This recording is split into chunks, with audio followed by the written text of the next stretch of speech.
Hello there and good morning. I hope the sound is okay. I've done the best I can. I'm out and about, as you can see. I'm not at home, and there's a fire engine in the background, and I'm in a hotel somewhere in the country. And the reason for that will become a bit more apparent later on in the day, I hope, when I catch the right man to speak to. But a couple of stories did catch my eye today.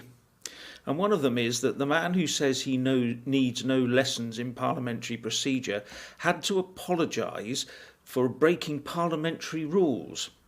Now, John Bercow has apologised for breaching parliamentary rules as he gets ready to leave leave the House of Commons, and he's written to the Parliamentary Commissioner for Standards saying he was not aware of the rules surrounding declarations of MPs' interests, because he set up a thing called Fedhead Limited with his wife and failed to tell everyone about it, which does seem to me a little bit strange that he didn't know all the parliamentary rules. And the other one that caught my eye was John Humphreys. Now he's leaving the BBC, well, he's left the BBC. He's now said that it was full of institutional liberal bias and accused it of being completely out of touch with the nation. He said things like about Brexit, Leave had won, and this was not what the BBC had expected, nor what it wanted. No nods and smiles when big losses appeared. No attempt to pretend that this was anything other than a disaster. Now, in his book about himself called A Day Like Today, he adds things like, bosses almost to a man and woman could simply not grasp how anyone could have put a cross in the leave box on the referendum ballot paper, which, just about sums up it. When I was watching the whole thing transpiring myself, that's exactly how I saw them doing it. I'm not sure the BBC as a whole ever quite had a real grasp of what was going on in Europe or of what people in this country thought about it. Well, that seemed pretty obvious to all of us, didn't it? And I mean, you've got to remember things like Rod Liddle, when he was writing in The Sun about Remain bias in the media and entertainment, and he said things like, they have stuck the boot into levers in comedy panel shows, chat shows, even Doctor Who. The bias has been so obvious, so evident, so relentless, and so contemptuous of the people forced to pay the licence fee, you wonder how on earth they get away with it. And then he went on to say, the Beeb's Dimbo economic staff brought the whole Project Fear caboodle. The lies put about by Remainers about what would happen to our economy if we voted to leave. Houses would be worthless, investment would dry up, unemployment would soar. The precise opposite happened, which, as you and I know, and I've told you many times on my channel, that's exactly what happened. And he goes on to say, did the BBC take any notice of these complaints? Nah, get stuffed.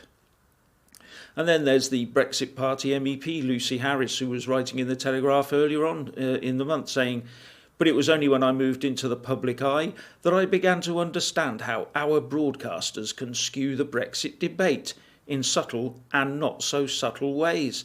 So, if that's what happens when a politician gets in front of the camera and starts talking to the likes of Kay Burley, then you've got to say to yourself what's going on. And then at the end of it all, there is the report from Civitas that says pro-Brexit views have been underrepresented on flagship BBC news programmes for decades. A new report published by Civitas shows that, while a large section of the population have long supported the UK's withdrawal from the EU and a majority voted for it in 2016, their views have been heavily marginalised in the corporation's news output. Well, anyone who watches it would probably pick that message up anyway. For instance, it says, of 4,275 guests talking about the EU on BBC Radio 4's flagship Today programme between 2005 and 2015, only 132, that's 3.2%, were supporters of the UK's withdrawal from the EU. And it goes on from there saying things like, in 274 hours of monitored BBC EU coverage between 2002 and 2017, only 14 speakers, which is 0.2% of the total, were left-wing advocates for leaving the EU. And the whole litany of bias just keeps going on. And it sort of ends with, the corporation is impervious to all complaints in this domain. It may as well be that in the face of this lofty intransigence, something more radical, such as a judicial review of the complaints process, might be the only way forward. And you have to wonder what this whole thing's coming to. When the BBC was meant to be the arbiter, meant to be the ones that were level, they were meant to be unbiased, and they're meant to give a true picture of what's going on.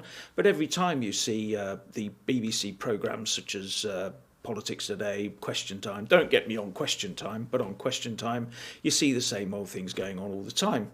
And you see that the Remainers are usually outnumbered, usually couple of notable times when they weren't, but usually outnumbered by the Remainers. So you get all these Remainers there, and that's a cumulative effect, because that pushes the message that everybody is now a Remainer. We've got more Remainers, they speak more, they've got more time, and that they can just amplify their own message.